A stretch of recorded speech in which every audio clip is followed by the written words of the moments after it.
Hi everyone, आपका एक बार फिर से स्वागत है आईआईटी जैम 2023 मैथमेटिक्स की क्लास में, जिसमें हम लोग लीनियर अलजेब्रा को कवर करेंगे।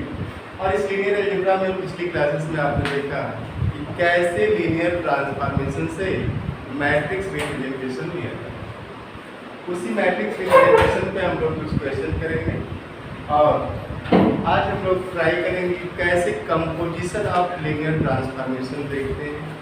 मीन जैसे अगर आप ये लिखते हैं कोई matrix A m cross n and b n cross p, तो जो रिजल्टेंट मैट्रिक्स आया c m क्रॉस p का, तो ये इसको लिखा जाएगा। तो this is product of to matrices. ये आते कैसे? And similarly, for example, a square is a into a. तो बड़े सिंपल ट्रांसफॉर्मेशन से we will start our journey and you will be very happy after seeing product of matrices comes from composition of linear transformation on a given basis। किसी भी basis पे जो linear transformation है उसका जो matrix representation है वो, तो आप एक छोटा सा क्वेश्चन पहले देखिएगा। हम लोग टाइटल में लिख सकते हैं आप कंपोजिशन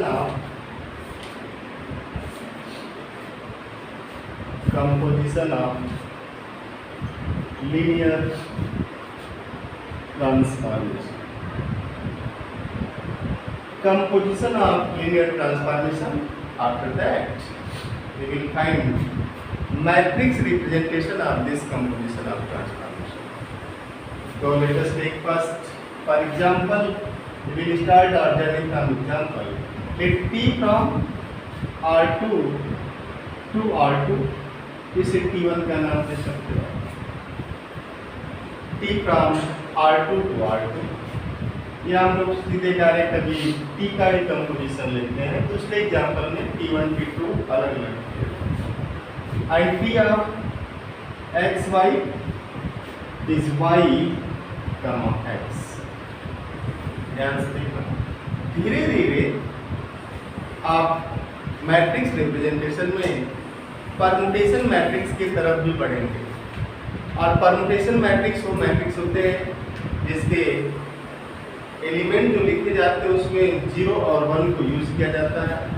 बट अगर रो को ऐड करेंगे, जैसे फर्स्ट रो का जो सम है 1 आएगा, फर्स्ट कॉलम का 1 आएगा, तो उसमें हर कॉलम और हर रो में 1 एक ही बार आता है। आप ऐसे उसको लिखते हैं। जैसे T of x y is y, आप ध्यान से लिखिएगा। Now T2 of x y, T2 of x y is T of x y composition है, and this is T of yx। तो T2 of xy is T of xy, this is T of yx, क्योंकि T of xy कितना है yx। And now what about this xy? So this is xy। आपने पढ़ा math में भी कि अगर ऐसा हो कि t of x is x, if t of x is x, then transformation is identity। if t of x is x, then transformation is identity। तो यहाँ से ये निकल के आया कि t2 of xy is xy। We can write this as T2 of xy as I times xy। Identity. This is identity matrix. Tx is equal to x. It means this T2 is what? Identity. Means you are saying that if you take this transformation T of xy and T of yx, इस x Y को कहाँ set कर रहा है? Y x पे। X Y को Y x पे set कर रहा है, तो जब इसी का कंपोजिशन आप लेंगे तो फिर क्या करेगा? ये आइडेंटिटी ट्रांसफॉर्मेशन हो जाएगा, है ना? दिख रहा है आइडेंटिटी। अब यहाँ से आप देखिएगा थोड़ा सा मिटा रहे इधर हम। तो जैसे टी ऑफ एक्स वाई को आपने टी ऑफ एक्स वाई को वाई एक्स पे सेट किया, तो what about it's matrix representation on standard basis. अगर हम लोग बेसिस b1 b2 दोनों से लिया जाए 1 0 एंड दिस 0 1, जब भी आप स्टैंडर्ड बेसिस पे काम करते हैं तो जो क्वाड्रेंट वेक्टर आता है वही लिखा जाता है मैट्रिक्स। तो टी ऑफ 1 0 कितना हो जाएगा 0 1 इस ट्रांसफॉर्मेशन से, एंड टी ऑफ 0 1 कितना होगा मुझे 1 0 ये आएगा। टी ऑफ 1 0 चेंज होगा, इंटरचेंज कर रहा है ये। तो इससे आप लिख सकते हैं कि 0 times 1 0 plus 1 times 0 1, and this is 1 times 1 0 plus 0 times 0 1।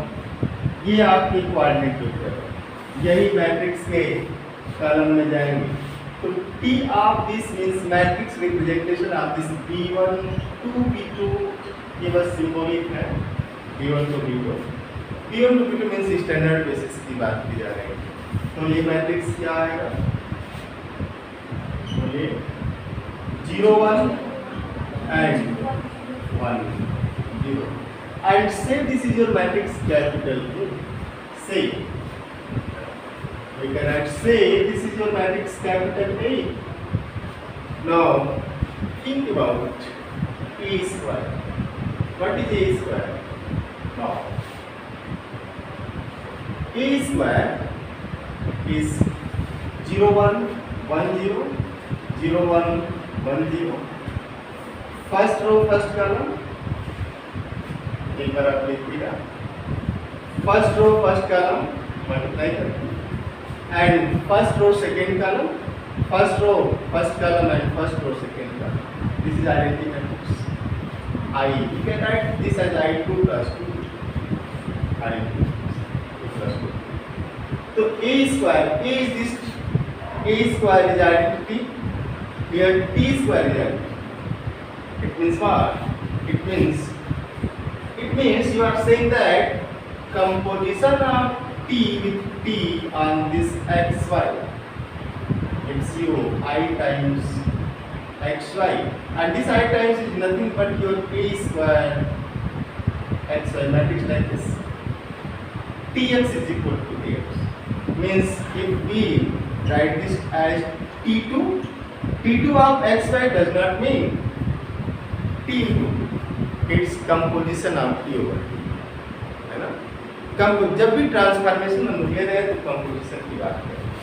तो जैसे आपने देखा कि A आया और A square means what, A into a, जो मैट्रिक्स A का प्रोडक्ट आया A स्क्वायर, वो क्या था, कंपोजिशन था T का T पे, ठीक है ना, composition of T over T ये था। अब आप यहाँ से देख सकते हैं इस मैट्रिक्स को आपने 2 बार मल्टीप्लाई किया तो आइडेंटिटी आया, और इसलिए आपने इसको भी देखा कि जैसे आप ये कंपोजिशन इसका लगा रहे थे T2, आप T2 कर रहे थे, T2 of xy means T of xy, you have identity into xy. So this transformation after composition itself give you identity transformation. And if this is identity, means if A square is identity, means what? This implies determinant of A square is not equal to 0. And this implies A square is invertible. And this implies T square is invertible. A square behaves in same way, same manner, same fashion as A square. So T square is invertible, and if T square is invertible, means you are saying that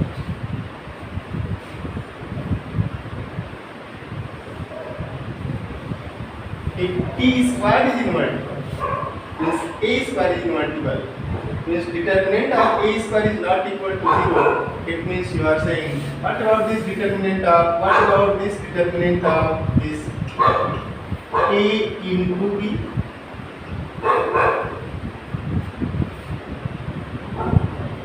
Can you write this as determinant of a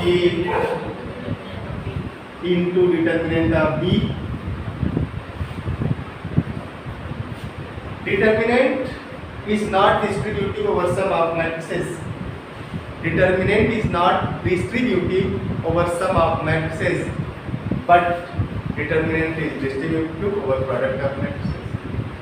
दो matrix का product लेंगे तो अब आप देखिए इससे आप लिख रहे हैं कि determinant of A square is determinant of determinant of A to A, determinant of this A into determinant of this a. If determinant of a square is 0, if determinant of a square is 0, after some classes you will find very interesting cases of mathematics, and you see you have eigen values, characteristic values. Eigen values means characteristic values. Some authors say it's as spectral values. And characteristic values are those mathematical tools by which you can see into heart of matrix. Matrix के दिल में क्या चल रहा है? Matrix invertible है, non invertible है, trace कितना आएगा, determinant कितना आएगा? एक बड़ा पुराना गाना था ना कि वो लाइन में थोड़ा चेंज कर दे रहा हूँ, वो था ना कि मेरे दिल में आज क्या है तू कहे तो मैं बता दूँ। तो आइगन वैल्यूज मैट्रिक्स से कहता है कि तेरे दिल में आज क्या है तू कहे तो मैं बता दूं। अभी प्रोडक्ट हो जाऊंगा तुम्हारा पता चल जाएगा इनवर्टिबल होगा, अभी ऐड हो जाऊंगा तुम्हारा ट्रेस पता चल जाएगा, और जैसे तुम्हारा ट्रेस पता चलेगा वैसे तुम्हारे डायगोनल की एंट्री का सम पता चलेगा। तो ए स्क्वायर आप यूज कर सकते हैं। It means what? If this is not equal to 0, से if this is not equal to 0, we are saying that here this implies neither determinant a is 0 nor determinant is 0. If product of two matrices is non-zero, if product of determinant of two matrices is non-zero, it means none is 0. तो अगर matrix A, अब देखिए determinant A is not equal to 0 means you are saying that A is invertible, and if this is not equal to 0 you are saying that A is invertible means T is invertible. If determinant of A is non-zero means A is invertible means T is invertible. T is invertible means its kernel will consist of 0 vector only. If T is invertible, then T is 1 1 and on 2, and if T is invertible then T is 1 1, and if T is 1 1 its kernel consists of 0 only 0 vector. अब वहाँ से इसको भी trace कर लाते हैं, और अगर यहाँ से देखेंगे तो देख लीजिए जैसे इसके कर्नल की बात करेंगे आप 0 ही होगा, क्योंकि kernel of this transformation, kernel of this consists of all those xy. आप डेफिनेशन कभी मत छोड़िएगा, such that t of xy is 0 0. Now t of xy is 0 0. This implies yx is 0 0, and this implies x means y is 0 and clear हो गया।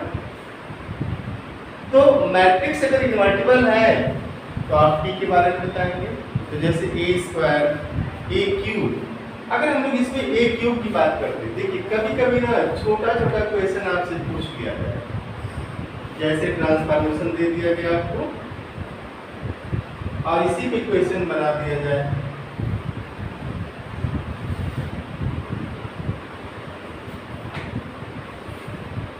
थोड़ा सा और बड़ा transformation हम लोग लेते हैं, फिर आप क्वेश्चन एक देखिएगा, एकदम आराम से देखिएगा।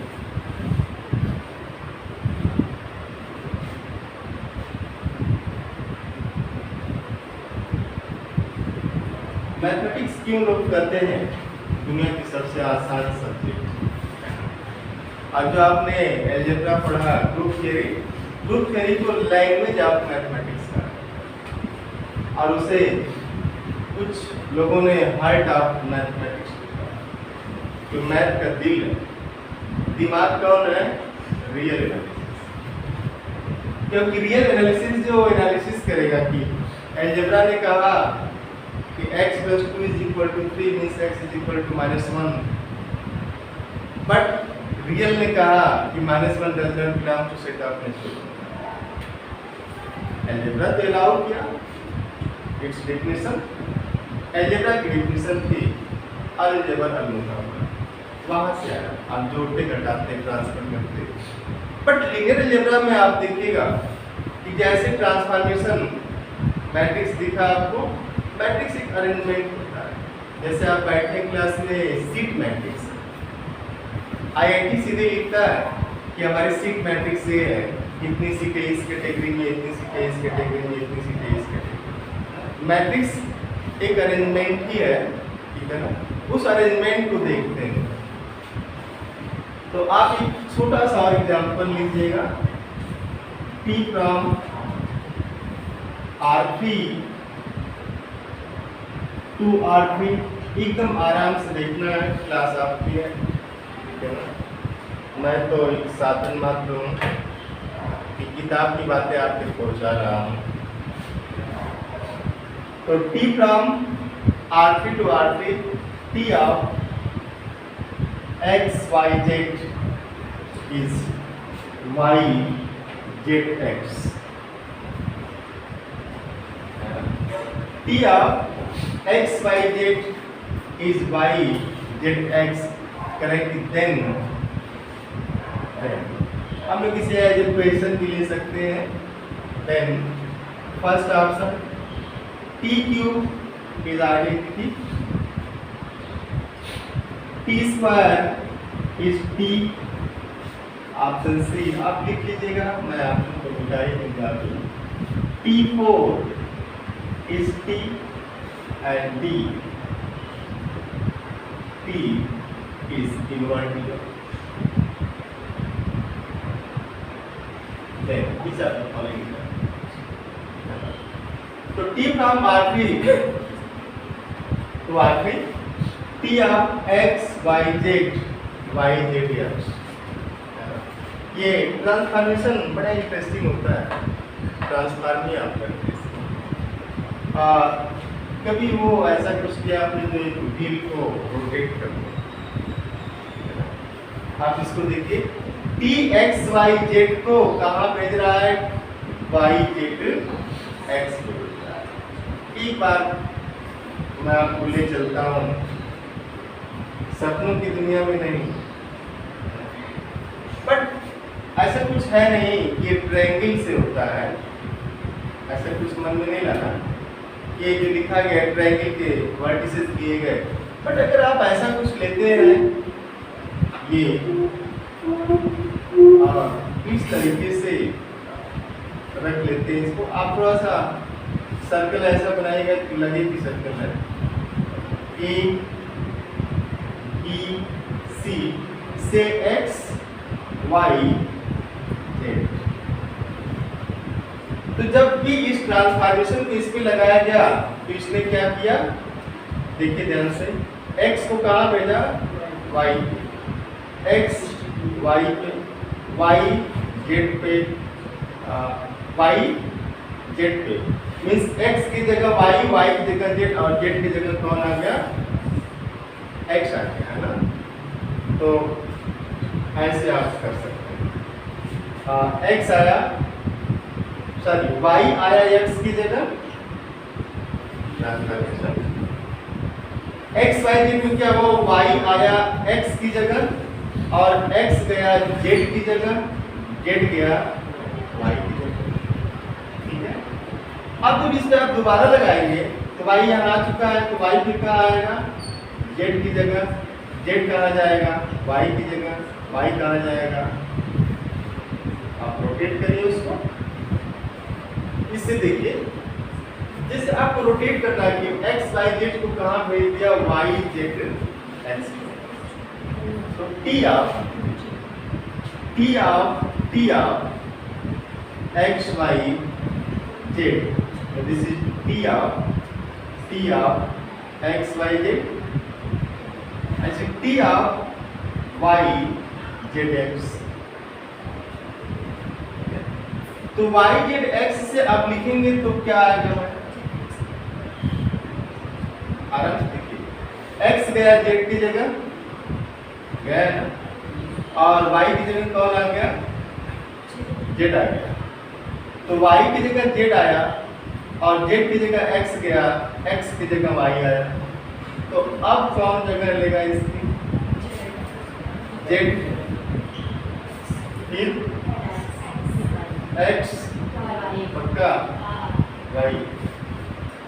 अब जैसे T3 करेंगे आप, T3 means T of T2 of this x y z, तो आ जाएगा T of z x y, और कितना हो जाएगा,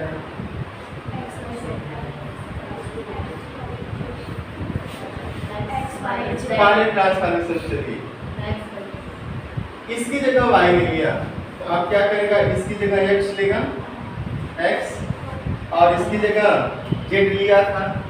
आप हमेशा इसे ध्यान में रखिएगा, इसमें कैसे कैसे, और x y z कंफ्यूज कर रहा है ना, तो ऐसे सोचना है, जब देखिए x y z कंफ्यूज कर, तो ये सोचिए कि जो पहली एंट्री है तीसरे पे जा रही है, जो दूसरी एंट्री है ये दूसरी एंट्री पहले पा रही है, और तीसरी एंट्री कहाँ आ रही है, दूसरी पे। तो पहली एंट्री तीसरे पे गई और तीसरी एंट्री दूसरे पे आई, दूसरी एंट्री पहले पे आई, मीन्स पहली एंट्री तीसरे पे गई, तीसरी एंट्री दूसरे पे आई, दूसरी एंट्री पहले पे। 132 टाइप का चल रहा है, तो 132 टाइप से चल रहा है। अगर ये 132 टाइप से चलेगा तो इसका स्क्वायर करेंगे तो 1 2 3 आ जाएगा, और फिर जब आप एक बार इसका क्यूब कर लेंगे तो कितना आ जाएगा, है ना, आगे। तो ये आ गया आपका x y z, and we can write this I as x y z. इसको आई लिखना जरूरी नहीं है, आई लिखना जरूरी होता नहीं है। जैसे अभी पिछले एग्जांपल में हमने लिख दिया था टी स्क्वायर एक्स वाई आई एक्स वाई, तो आज से आप पाई को हटा लेंगे क्योंकि हम लोग इसको मैप की तरह ले रहे हैं।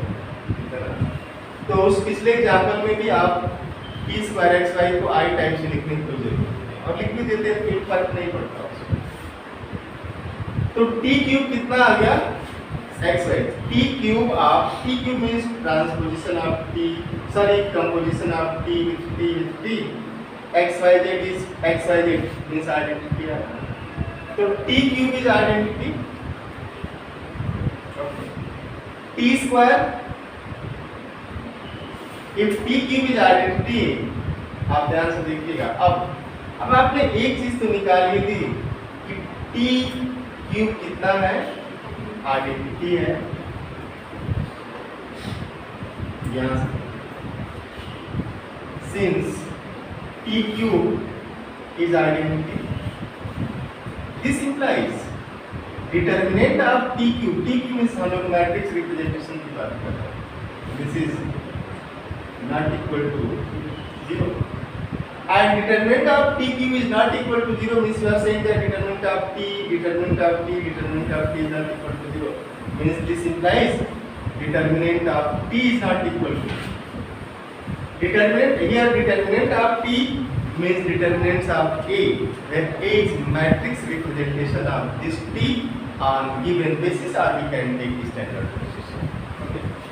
So if determinant of t is not equal to 0 means t is invertible, and if t is invertible, this implies t inverse exists, and this exists implies t cube into t inverse is I into t inverse, this implies t square is t inverse. But t inverse is not necessarily here t, since t is not identity matrix. T is not identity matrix, T cube is identity matrix. It means this option is incorrect. And what about this T4 is T?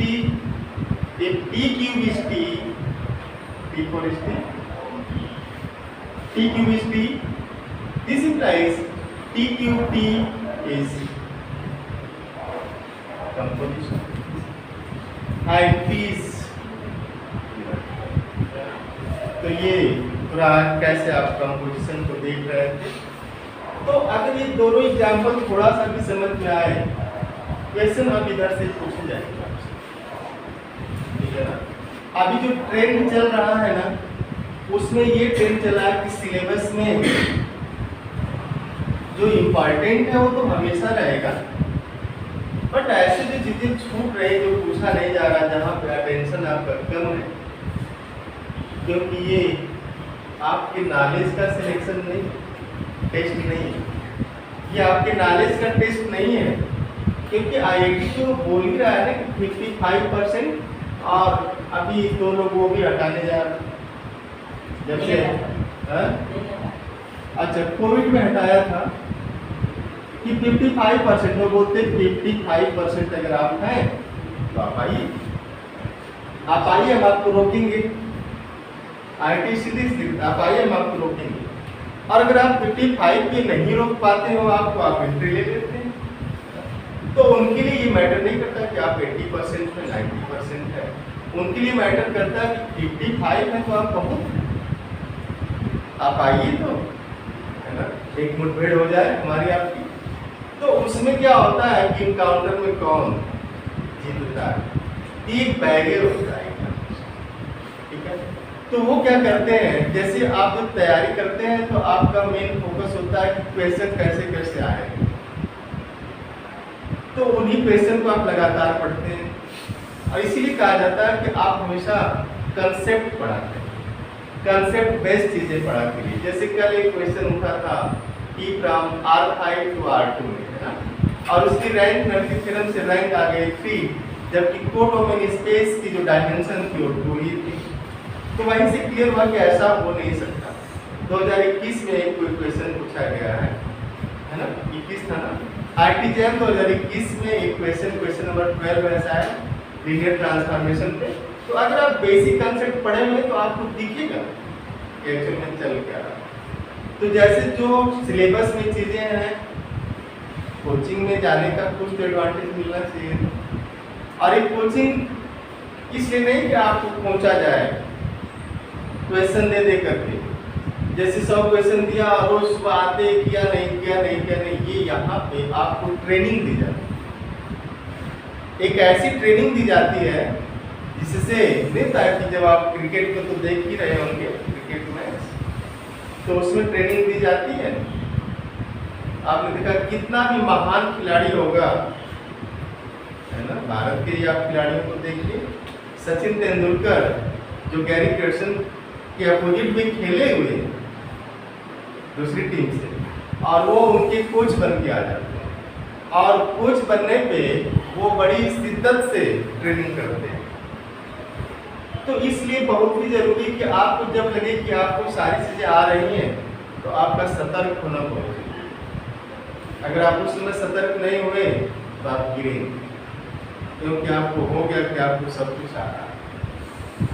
तो सब कुछ आना भी कभी कभी ना आने के बराबर होता है, इसलिए ट्रेनिंग सेंटर है, आप ट्रेंड होइए, है ना। एक आता ना हाई स्कूल का TGT, ट्रेंड ग्रेजुएट टीचर, उसमें तक कि हाई स्कूल के टीचर जाएगा और ट्रेंड कर दिया है। तो आप जो है जो टॉपिक जहाँ से क्वेश्चन कम पूछे गए उसमें भी आपका अटेंशन होना चाहिए। तो कंपोजिशन ऑफ लीनियर ट्रांसफॉर्मेशन में जैसे हम लोग ये लेते हैं, आप देखिएगा टी फ्रॉम, एकदम आराम से देखिए, एक ही क्वेश्चन देखिए, R3 T1 of x y z is x 0 z and T2 of x y z is z y 0। हम लोग दो ट्रांसफॉर्मेशन लिया, स्टैंडर्ड बेसिस लेते हैं।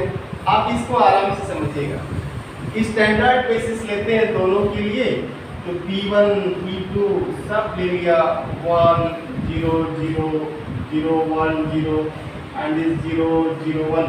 स्टैंडर्ड बेसिस हम इसलिए ले रहे हैं कि आपको समझने में आसानी हो। जैसे इसकी मैच्योरिटी आएगी आप अपने आप लिखते चले जाएंगे, है ना। और वैसे भी टीचर आसान क्वेश्चन पढ़ाना चाहता है, कठिन क्वेश्चन आपको किसमें दिए जाते हैं? Homework, hostel work, room work.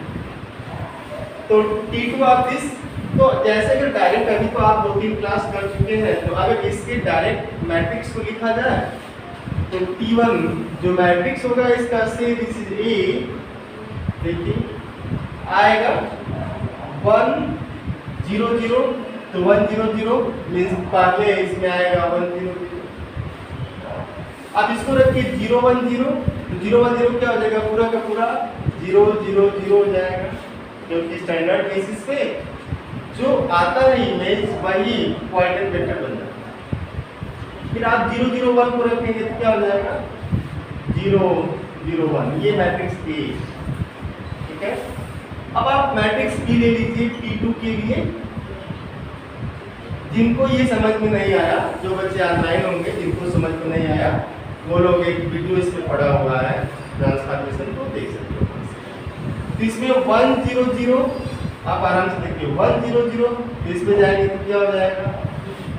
0 0 0 1 0 0। इस दूसरे ट्रांसफॉर्मेशन में रखना है 1 0 0 मींस 1 0 0 0 0 1 0, है ना, क्योंकि x एक पे 0 कर दीजिए। x की जगह z किया गया, y की जगह y है, तो x की जगह z करेंगे, z इसको कितना है? 0, तो आ जाएगा 0 0 0। और अब देखिए 0 1 0 0 1 0 एंड 0 0 1 1 0 0।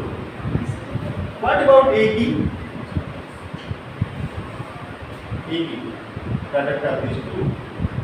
AB मींस इधर देखिए एक बार, first row first column 0, first row first column 0, first row second column 0, first row third column 1,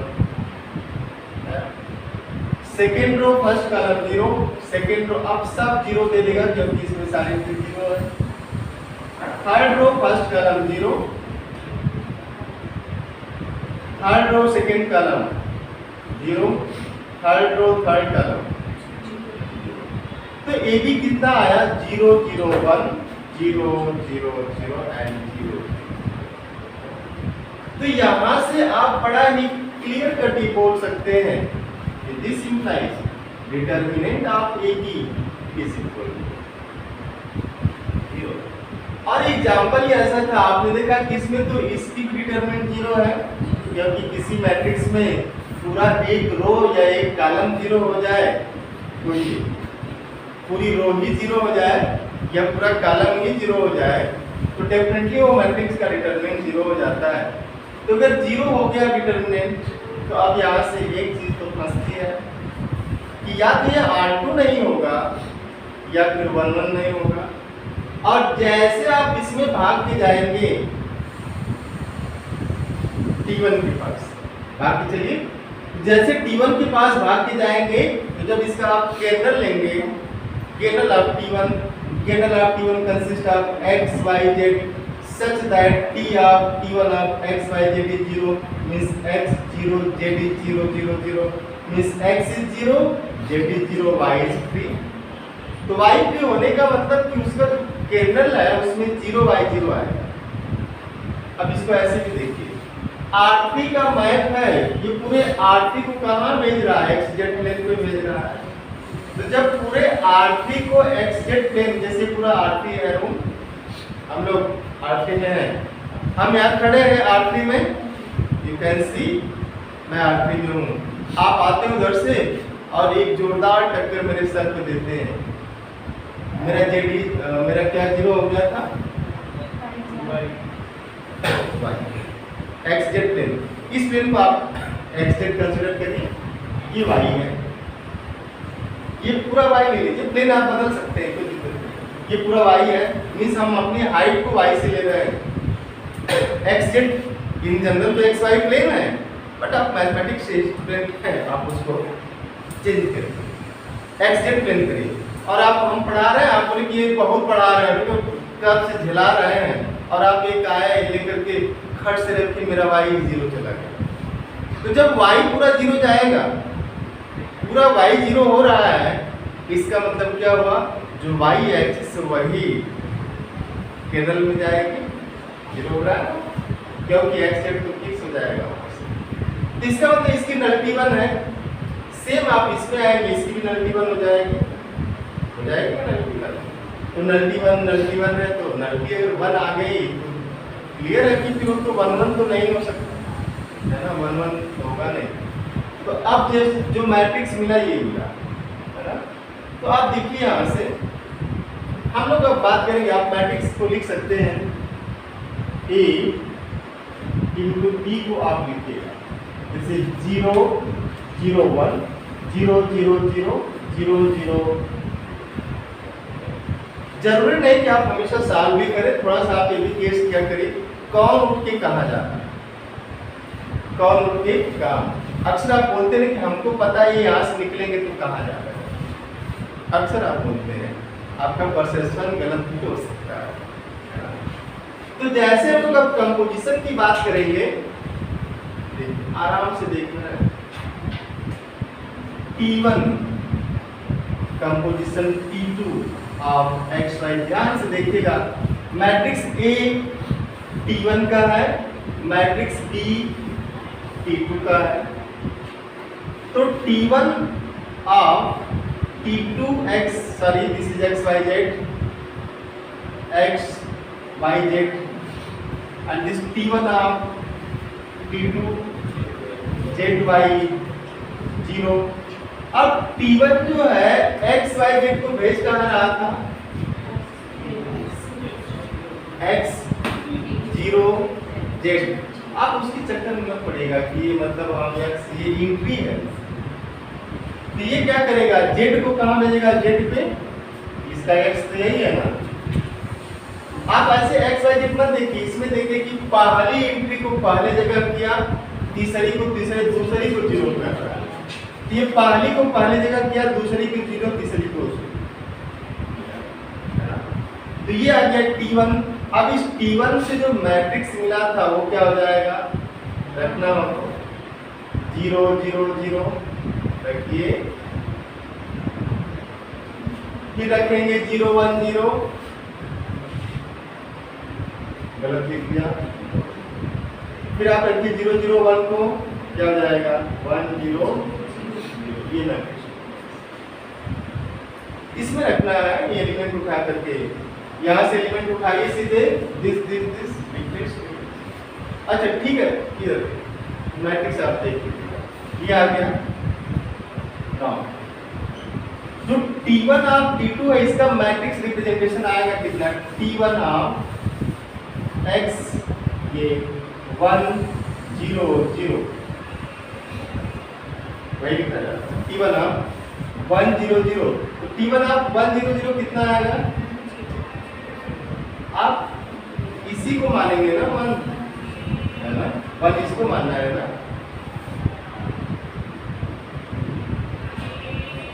T1 of नहीं, हम लोग इसकी मैट्रिक्स को लेंगे ना। अब हमारा ये रहा ट्रांसफॉर्मेशन, यहाँ से ट्रांसफॉर्मेशन आपका ये निकल के आ गया Z0, हमें फाइनल मैट्रिक्स लेना है, T1 का नहीं लेना है। तो T1 कंपोजिशन T2 Z0 0, तो T1 ऑफ T2 ऑफ 1 0 0 कहाँ चला जाएगा, 0 नहीं, ये यहाँ x y z तो आ जाएगा 0 0 0। T1 T2 of 0 1 0 0 0 0, and T1 T2 of 0 0 1, जो मैट्रिक्स लिखा गया तो वही आ जाएगा 1 0 0। मैट्रिक्स निकल के आएगा 0 0 0 0 0 0 1 0। What about this AB?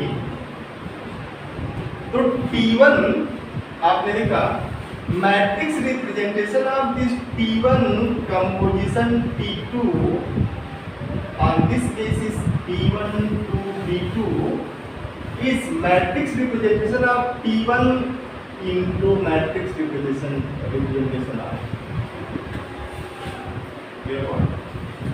यही आया ना मैट्रिक्स, आप देख लीजिएगा इसको आराम से।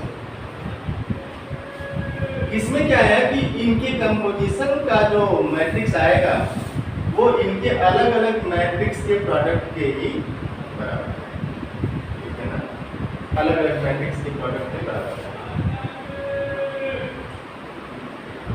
जब भी कंपोजिशन में लेना है तो जैसे लास्ट में क्लियर हो रहा था ना कि दूसरे स्टेप में हम लोग T1 की जगह रख रहे हैं, तो वहां नहीं रखना है। T1 T2 x y z initially जो वहां पर रखना है।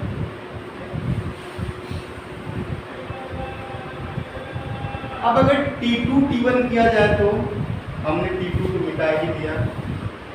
T2 x y z आप आराम से देखिएगा, थोड़ा सा z to y 0 है ना, ये था। तो चलिए T2 T1 करिए तो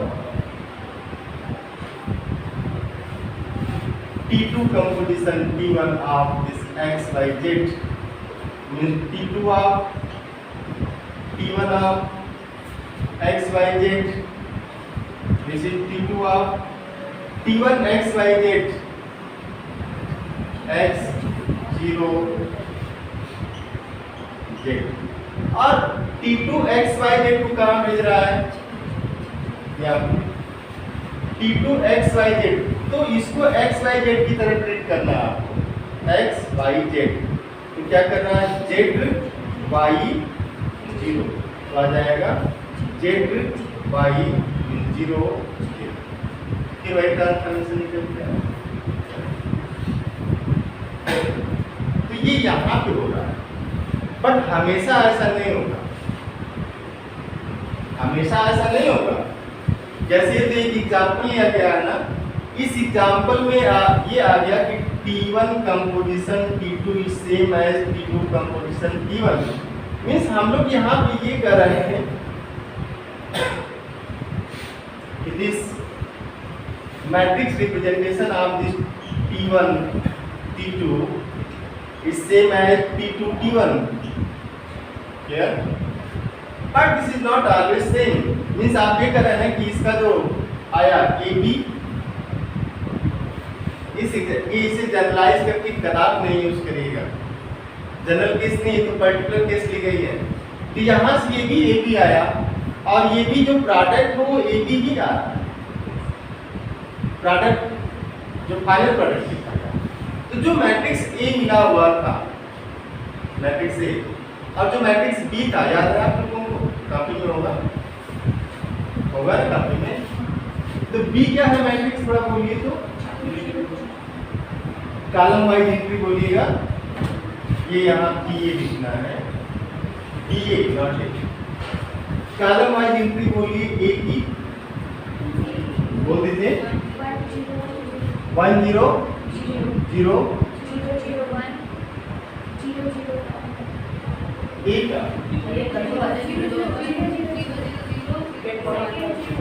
मैट्रिक्स A का बोलिए 1 0 0 फिर 0 0 0 फिर 0 0 1, ये था, क्लियर है ना? B 0 0 0 0 1 0 0 0 0 0 1 0 फिर 1 0 0, ये पक्का। BA करिए, अभी तो आप BSc कर रहे हैं, BA करिए, ठीक है? तो BA करिए, देखिए first row first column 0, first row second column 0, first row third column 1, second row first column 0, second row second column 0, second row third column 0। तो ये एक ऐसा एग्जांपल था, ये एग्जांपल है, इसको आप जनरलाइज करके फार्मूला बना लीजिएगा।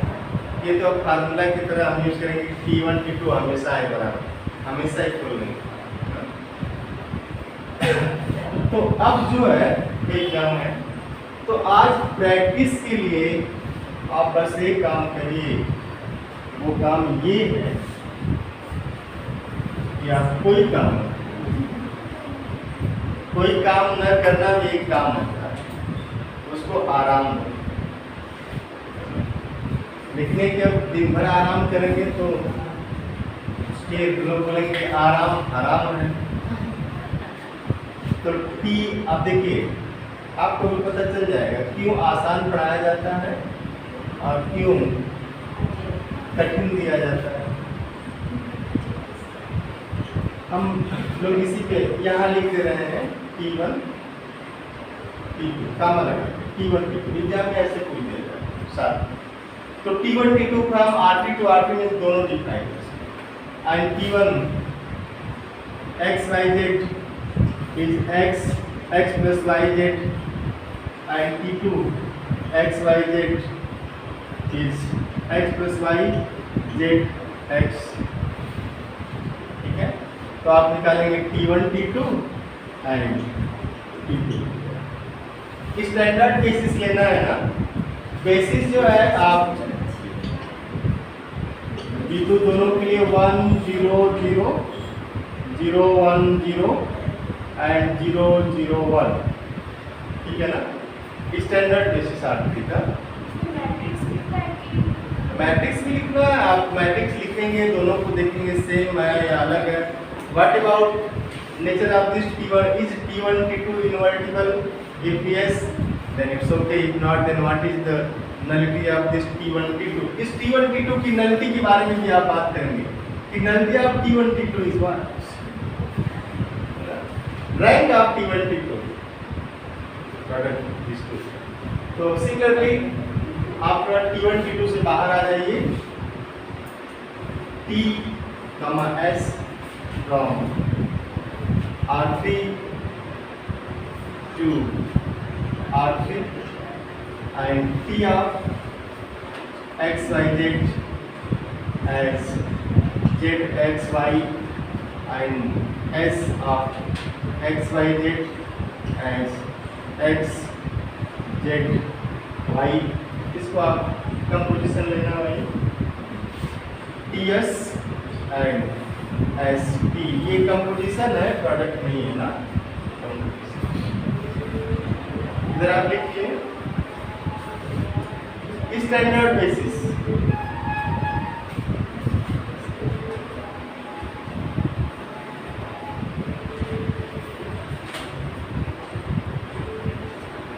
इसके बाद इसमें हम लोग जैसे ही मल्टीपल पढ़ेंगे तो इनवर्स ट्रांसफॉर्मेशन कैसे ट्रेस करते हैं, और एक बड़ी इंटरेस्टिंग केस इसमें बची हुई है कि कैसे आप पता पा जाते हैं कि इस तरीके के कितने ट्रांसफॉर्मेशन होंगे। ठीक है ना, आप कैसे पता पाएंगे? जैसे दे दिया जाए U से B पे ये T है और कहा जाए कि T लीनियर है सच दैट T आप 1 1 फलाना पे चला जाए, T आप 2 समथिंग कहीं और चला जाए, T आप समथिंग। तो फिर ऐसे कितने होंगे? एक होंगे, अनंत होंगे, नहीं होंगे, ये सारे भी इम्पोर्टेंट हैं। तो ये सब अभी जैसे डायरेक्ट मैं बता दूंगा तो आपको मज़ा नहीं आएगा, याद हो जाएगा। डायरेक्ट तो बड़ा क्लियर है, इसकी जो थ्योरम है उसी में है, जो बीएससी में आपने थ्योरम प्रूव किया होगा। जैसे जब भी लीनियर आपने पढ़ा होगा तो एक थ्योरम प्रूव किया होगा कि V1 V2 V3 V4 dot dot Bn are linearly independent vector means on basis of capital B, then there exists unique linear transformation such that dot dot dot dot is। तो वहाँ पे जो आप पढ़े हैं चीजें वहीं से निकल के आएंगी, बाहर से